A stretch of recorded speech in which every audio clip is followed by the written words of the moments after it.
guys, Jack here with Cowbell Farms, and we're just going to mix up a little tincture. This is impromptu. This was not something I had planned. It's just I walked in here and this was sitting all over my kitchen counter. So we're going to make a little USNEA tincture and yay, just live it up. Today we're going to make an USNEA or old man beard tincture. It's a double extraction kind of thing, so you have to do a decoction with it, and we're going to do an alcohol extraction. So we're going to do step 1 today, and that is the alcohol version of this. And we're just going to strip it all off. Like, I hit the mother load on this. This whole pile of USNEA was laying in one place when I was walking on some property at a friend's house. And so they helped me pick it all up, and they were scavenging the whole area just to find some more. And this is kind of a doxycycline is what they say it's an equivalent to as far as an antibiotics properties if it's extracted. I've never really had to use it for those reasons, but we do add it to our medicine cabinet just in case we ever need something that strong. I'm sure that it helps with lots of antibiotic ailments that you may need an antibiotic for.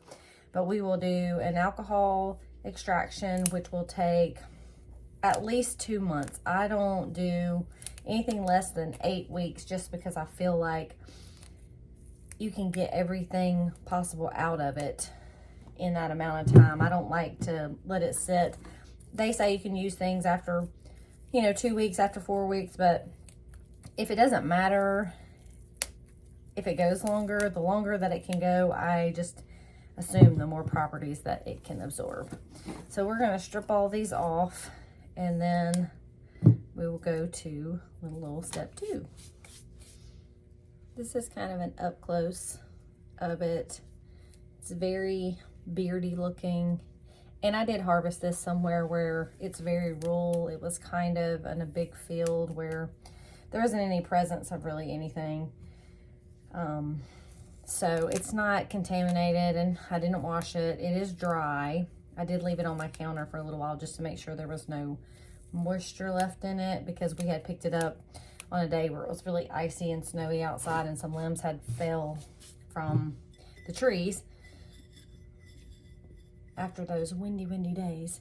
So I don't even usually measure how much, but packed down is probably a third, fluffed up is probably a half. And then all I'm gonna do is top it off with some super cheap vodka, because it's a tincture. It doesn't have to be expensive vodka to take a dropper full or a teaspoonful.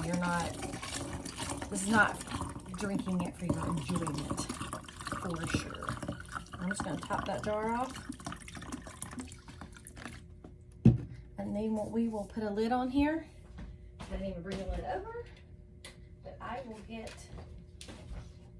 a cap and a ring and just put this on here.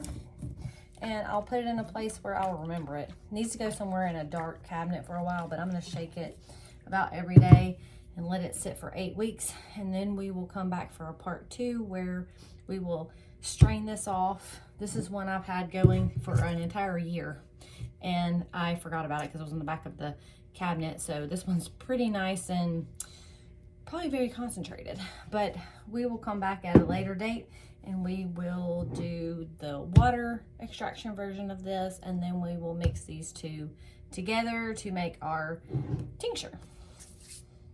I hope you learned a little bit of something.